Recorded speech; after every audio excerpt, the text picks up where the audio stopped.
The blue and red strobe lights reflecting off the rain-slicked windshield didn't feel like a signal for help.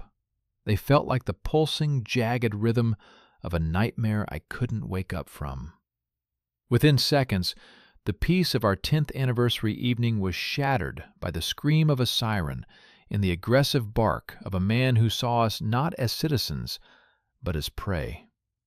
My husband Marcus was already being dragged from the driver's seat by his collar, his expensive silk tie catching on the doorframe, while the officer's hand hovered over his holster with a terrifying, eager twitch. I sat frozen in the passenger seat, my heart hammering against my ribs like a trapped bird, watching as the man I loved was forced onto the wet asphalt simply because we had chosen the wrong road to drive home on. To anyone looking at us that morning, we were the picture of a successful, albeit exhausted, suburban couple. Our life in the quiet, leafy outskirts of the city was something we had earned through years of grueling work and even longer nights.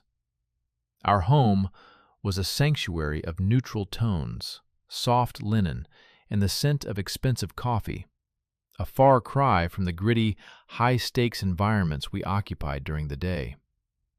We had a routine that felt sacred, the rhythmic clink of spoons against ceramic, the low hum of the morning news, and the way Marcus would always kiss the top of my head before we headed out to our separate, high-pressure worlds.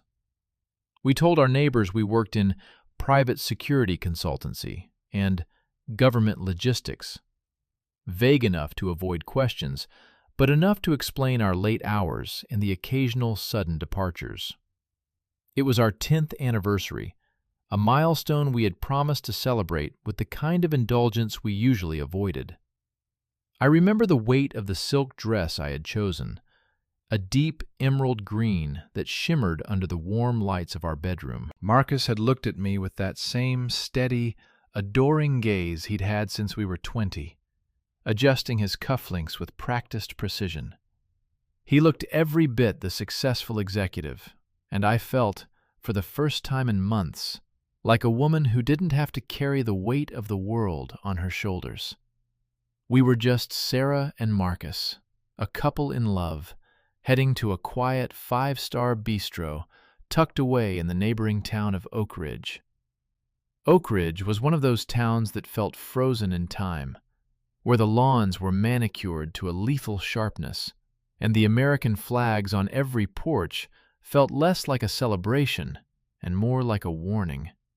It was a predominantly white, affluent enclave that we usually bypassed, but the restaurant was legendary, and we thought, perhaps naively, that our presence wouldn't be an issue in this day and age. We were wrong.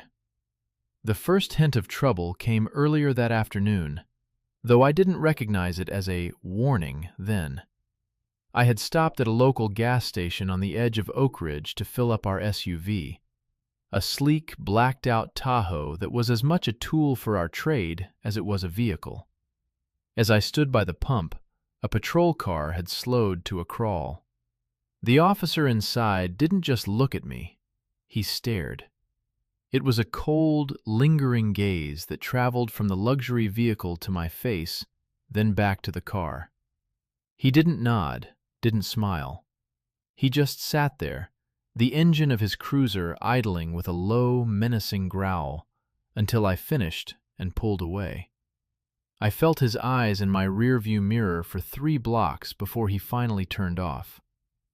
"I think we should stay in our lane tonight," I had joked to Marcus as we got ready, pushing the uneasy feeling to the back of my mind. Marcus had laughed, a deep, comforting sound. "It's just a small town, Sarah. People stare. Don't let a bored cop ruin our night." Dinner had been perfect. We sat in a corner booth, the candlelight flickering against the crystal glasses, talking about everything and nothing. We talked about the house we wanted to build, the vacation we were finally going to take, and how far we'd come from the 2 kids who started with nothing. For 2 hours, the outside world didn't exist. There were no deadlines, no threats, and no darkness. But as we walked out of the restaurant, the air had turned cold, and a fine mist of rain had begun to fall, coating the world in a deceptive, shimmering gray. Marcus held the umbrella over me as we walked to the Tahoe, his hand resting protectively on the small of my back. As we pulled out of the parking lot and onto the main strip of Oak Ridge, the streets were eerily empty. That was when I saw the familiar shape of the patrol car from earlier, tucked into the shadows of a closed-down hardware store. The headlights remained off, but as we passed, I felt that same prickle of electricity at the back of my neck. "He's following us," I whispered, my eyes fixed on the side mirror. Marcus glanced up, his expression hardening slightly, that calm, professional mask he used at work beginning to slide into place. "I see him. I'm doing 50 in a 50. Seatbelts on, hands visible. We'll be fine, Sarah." But we weren't fine. The moment we crossed the town line, the shadows behind us erupted into a violent kaleidoscope of blue and red. The siren didn't just wail, it shrieked, a piercing, aggressive sound that felt designed to escalate, not to signal. Marcus pulled over immediately, his movements slow and deliberate, the way we had both been trained to handle volatility. He rolled down his window and kept his hands on the steering wheel, 10 and 2, perfectly visible. "Just stay calm," he muttered. But his jaw was clenched so tight I could see the muscle leaping in his cheek. The officer didn't approach the window with a polite greeting.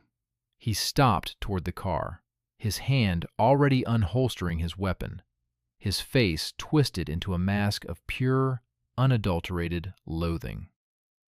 He didn't ask for license and registration. He didn't explain the stop. Instead, he kicked the driver's side door and screamed at the top of his lungs. "Out of the car! Hands where I can see them! Out! Now!"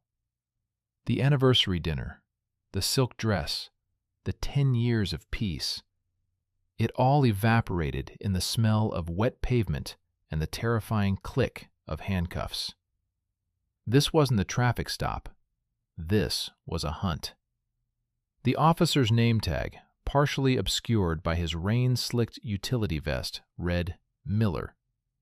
He wasn't a large man, but he carried his authority like a jagged blade, eager to draw blood. As he wrenched Marcus out of the Tahoe, the sound of my husband's knees hitting the wet pavement made a sickening, hollow thud. I moved to unbuckle my seatbelt, my hands shaking so violently I could barely find the release. "Stay in the vehicle," Miller roared, his voice cracking with a high-pitched, hysterical aggression. He didn't look at me. His eyes were fixed on the back of Marcus's head. "Hands on your head. Interlock your fingers. Do it now, or I will consider you a threat." Marcus obeyed. Even in the dim, strobing light, I could see the rigid line of his shoulders. He was using every ounce of his training to remain a statue. "Officer, I am complying," Marcus said, his voice low and incredibly steady, a stark contrast to the chaotic energy vibrating off Miller. "My wallet is in my front left pocket. My identification is inside. I am not armed." Miller didn't listen. He began to pat Marcus down with a roughness that bordered on assault, his movements jerky and disrespectful. He sneered as he reached into the Tahoe's cabin, grabbing the leather wallet Marcus had left on the center console. He flipped it open, but instead of looking at the license, he looked at the interior of our car. His eyes roved over the custom stitching, the integrated dash tech, and the small, understated box from the jewelry store that sat in the cup holder. "Quite a nice rig for someone like you," Miller spat, his voice dripping with a casual, practiced venom. "What is it, drugs? Or did you just steal it from someone who actually works for a living? That was the first real warning sign, the explicit shift from a traffic stop to a personal interrogation based on nothing but the color of our skin and the quality of our possessions. It wasn't about a broken taillight or speeding. It was about Miller feeling the need to put us back in a place he felt we had moved out of. I felt a cold, sharp dread settle in my stomach. This wasn't a misunderstanding that could be cleared up with a polite conversation. This was a man who had decided who we were before he even turned on his sirens. "I'm a consultant, officer," Marcus replied, his voice still terrifyingly calm. "And my wife is an attorney. We just finished dinner at the veranda. If you check the registration, you'll see the vehicle is legally owned and fully insured." Miller laughed, a dry, mocking sound that was swallowed by the wind. "A consultant, sure. And I'm the King of England. I think you're a courier. I think there's a compartment in this overpriced tank full of something I'm going to enjoy finding." He tossed Marcus's wallet onto the wet roof of the car and turned his attention to me. "You, out, now. Keep your hands where I can see them. If you reach for that glove box, I'll assume you're reaching for a piece." I stepped out into the rain, the cold water immediately soaking through my silk dress, clinging to my skin like a shroud. The contrast was jarring. Less than 20 minutes ago, I had been sipping vintage wine, feeling cherished and safe. Now I was standing in the mud, while a man with a badge and a chip on his shoulder looked at me like I was something he'd found on the bottom of his boot. "Is there a problem, officer?" I asked, trying to keep my voice from trembling. My heart was a drum in my ears, a frantic, rhythmic pounding that made it hard to breathe. "We haven't broken any laws." "I'll decide what the problems are," Miller said, stepping into my personal space. I could smell the stale coffee and wintergreen tobacco on his breath. "You were swerving, crossing the yellow line. I have reason to believe the driver is impaired." "He didn't have a single drink tonight," I said firmly. "He had sparkling water. You can check the receipt in the console." Miller didn't answer. He pushed past me and began to rifle through the car. It was the point of no return. He wasn't looking for a receipt. He began tearing at the leather pockets, throwing our personal belongings onto the muddy shoulder of the road. My silk scarf, a gift from my mother, landed in a puddle. Our anniversary cards were tossed aside like trash. Then, his hand hit the hidden release under the steering column, a feature of the vehicle's specialized modifications. A small, reinforced compartment clicked open. Time seemed to slow down. I saw the moment Miller's eyes widened. He didn't find drugs. He didn't find cash.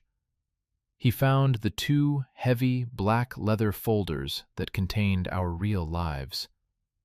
He pulled out the first one, flipping it open to reveal the gold-engraved shield and the high-security federal credentials. My name was there, Sarah Jenkins, followed by a title that usually made grown men turn pale. Next to it was Marcus's, bearing the seal of the Department of Justice, identifying him as a senior special agent with a clearance level that Miller couldn't even dream of. For a heartbeat, there was silence, broken only by the rhythmic click-clack of the turn signal still blinking inside the car. I waited for the realization to hit him. I waited for the apology, for the stuttering excuse, for the immediate de-escalation.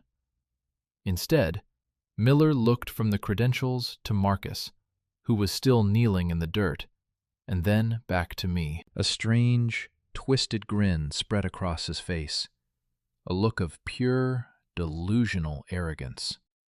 "Nice fakes," Miller whispered, his voice trembling with a new, even more dangerous kind of excitement. Under federal law, impersonating a government official is a felony. I think I just hit the jackpot. You two aren't just going to jail. You're going away for a long, long time. He took the federal IDs, the symbols of our decade of service, the things we had bled for, and dropped them into the mud, grinding them under his heel with a slow, deliberate twist of his boot. The earth didn't just move beneath my feet. It vanished. I looked at Marcus. For the first time that night, he looked up. The consultant mask was gone. In its place was a look of such icy, lethal focus that I felt a shiver that had nothing to do with the rain. Miller had no idea that by stepping on those IDs, he hadn't just insulted us. He had declared war on an entity that didn't know how to lose. The sound of Miller's boot grinding our credentials into the gravel was the most visceral, insulting noise I had ever heard. It wasn't just the destruction of plastic and leather.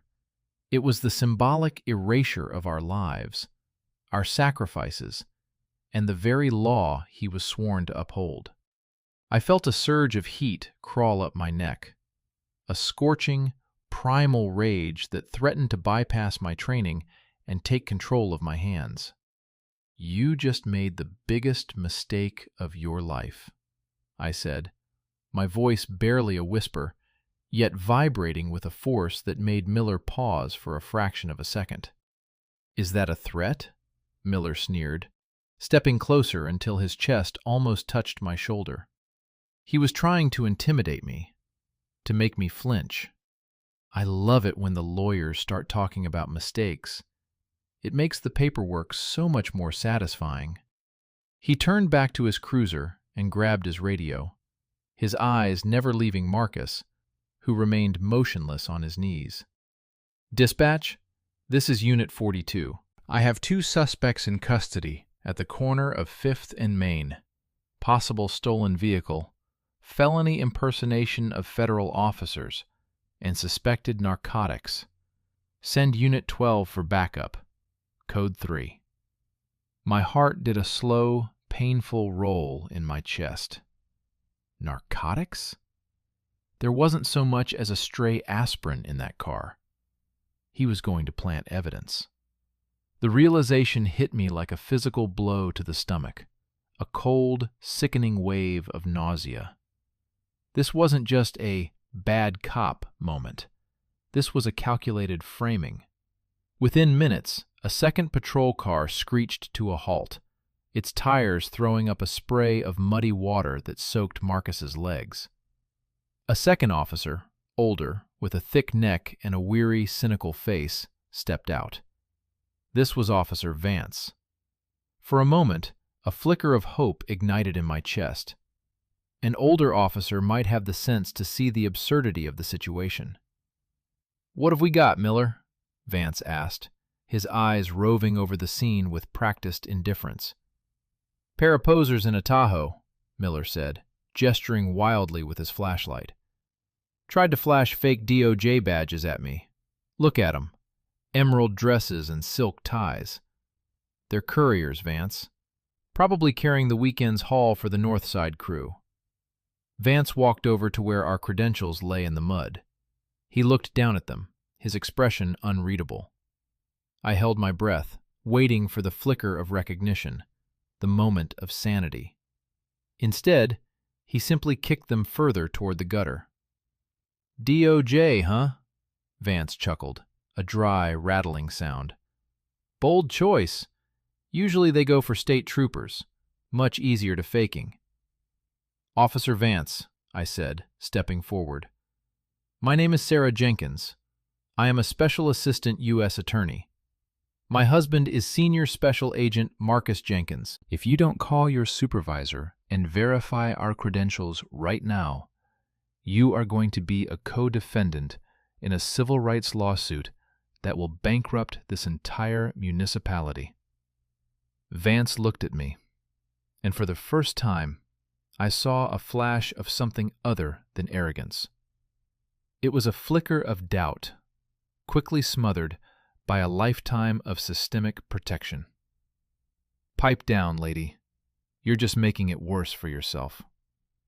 "Where's the bag, Miller?" Vance asked, turning away from me.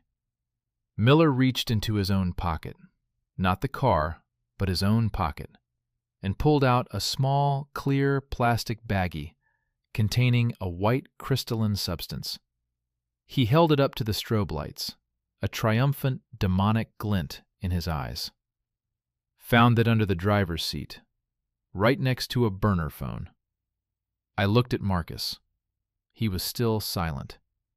He hadn't said a word since they'd forced him out of the car. He sat there, his head bowed, his hands locked behind his head, the rain matting his hair to his forehead. To Miller and Vance, he looked like a broken man, a criminal who knew the game was up. But I knew that look. I knew the way his jaw was set. He wasn't broken. He was recording.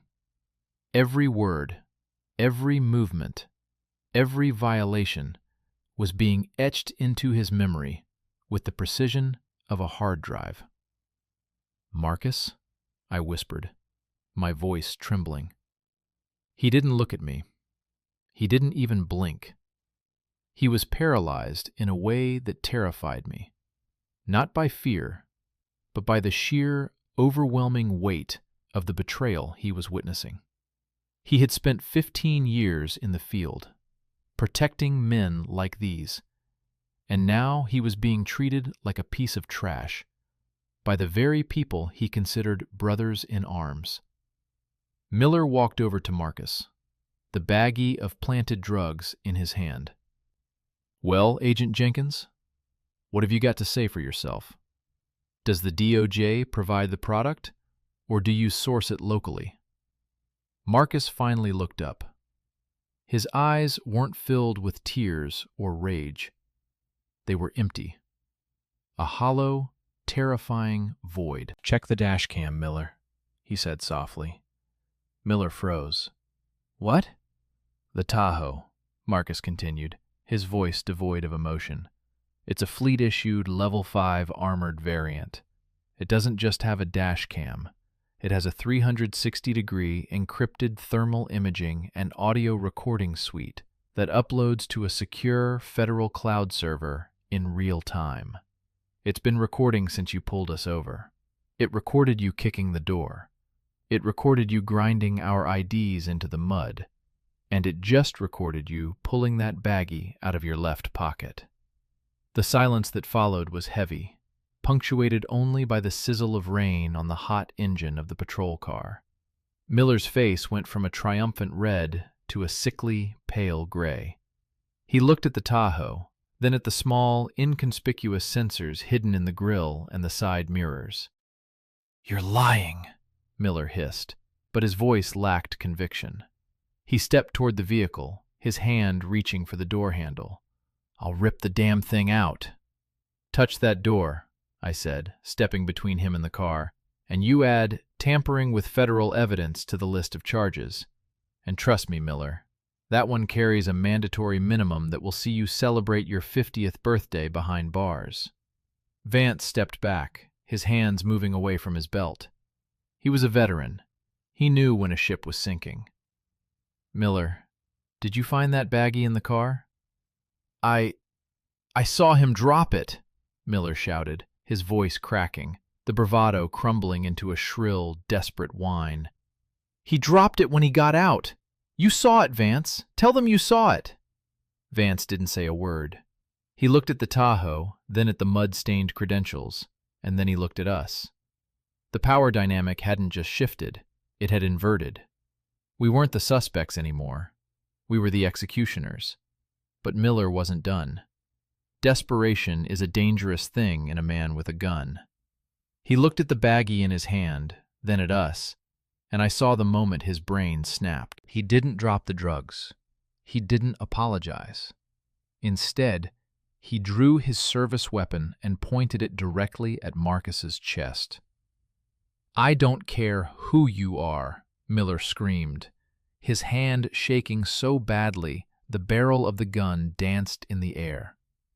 "You're not leaving this road. You're not ruining my life because of some damn camera." I felt the world slow down.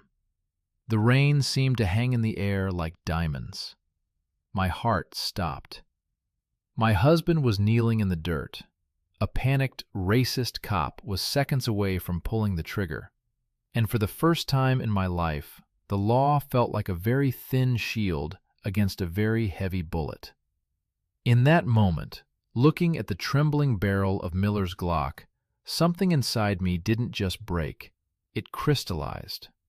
The fear that had been a frantic, hot pulse in my throat suddenly froze into a sheet of black ice. My breathing slowed. The shivering stopped. I wasn't a woman in a ruined silk dress standing in the mud anymore. I was a Special Assistant United State's Attorney, and I was looking at a common criminal who happened to be wearing a polyester uniform. The click was physical. I felt it in my chest. "Put the weapon down, Miller," I said. My voice was no longer trembling. It was flat, resonant, and carried the weight of a gavel hitting a bench. "If you pull that trigger, you aren't just killing a man. You are committing an act of war against the Department of Justice. Do you think Oak Ridge PD can protect you from a federal tactical team? Do you think your union rep can negotiate with a treason charge?" Miller's eyes were bloodshot, darting between me and Marcus. "I'll say it was self-defense. I'll say he reached for his waistband. Vance will back me up. Right, Vance?" I didn't look at Vance. I kept my eyes locked on Miller. "Vance is already calculating how to testify against you to save his own pension. Look at him, Miller. He's already stepped out of your line of fire." It was a bluff, but a calculated one. I saw Miller's eyes flicker toward his partner.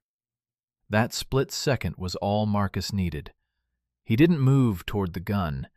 He moved his hand toward the small, recessed button on the underside of his wristwatch, the silent "Officer Down" beacon that bypassed local frequencies and went straight to the regional field office. "It's done," Marcus said, speaking for the first time with a voice that sounded like grinding stones. He stood up slowly, ignoring Miller's frantic command to stay down.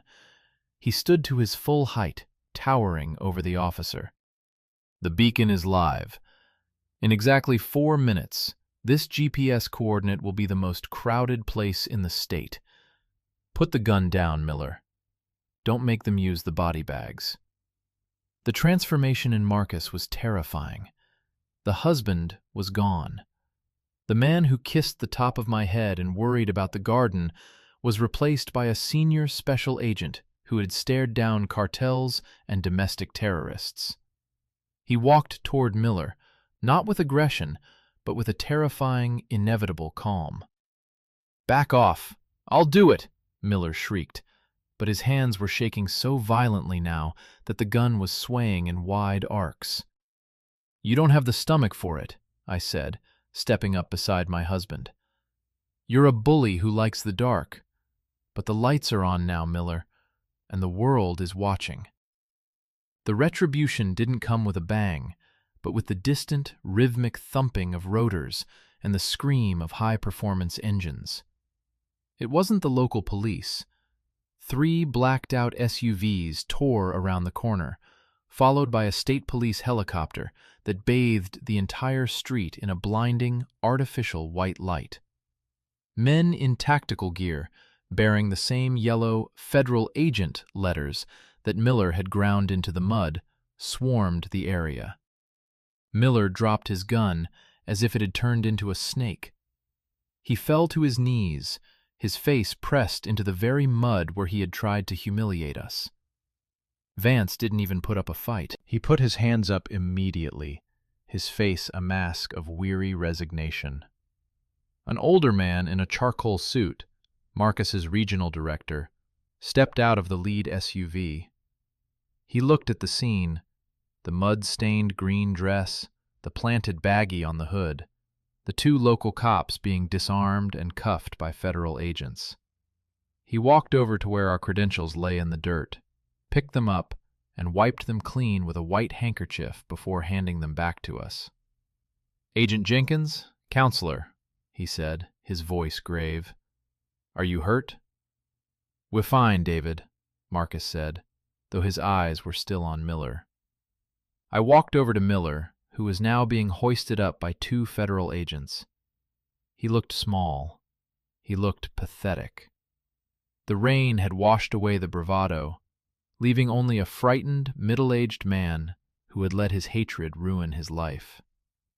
"Wait," I told the agents. They paused. I stood inches from Miller's face. "You asked me earlier if I knew what a mistake looked like," I said, my voice low and lethal. "This is it. You didn't just pull over a car tonight, Miller. You pulled over the United States government. And unlike you, we don't need to plant evidence to win. We just need the truth. I'll see you at your arraignment. I'll be the one sitting at the prosecution table." The legal aftermath was a scorched earth campaign. Miller was charged with civil rights violations, official misconduct, tampering with evidence, and aggravated assault with a deadly weapon. He didn't just lose his job, he lost his freedom, sentenced to 12 years in a federal facility where "former cop" is a very dangerous title to hold. Vance took a plea deal, testifying against Miller in exchange for a suspended sentence and the permanent loss of his badge. The Oak Ridge Police Department was placed under a federal consent decree, and the town's insurance premiums skyrocketed so high they had to sell the very patrol car Miller had used to hunt us. 6 months later, the air was warm and smelled of blooming jasmine. I sat on our porch, the same porch where I had once felt so vulnerable, holding a cup of that expensive coffee Marcus loved.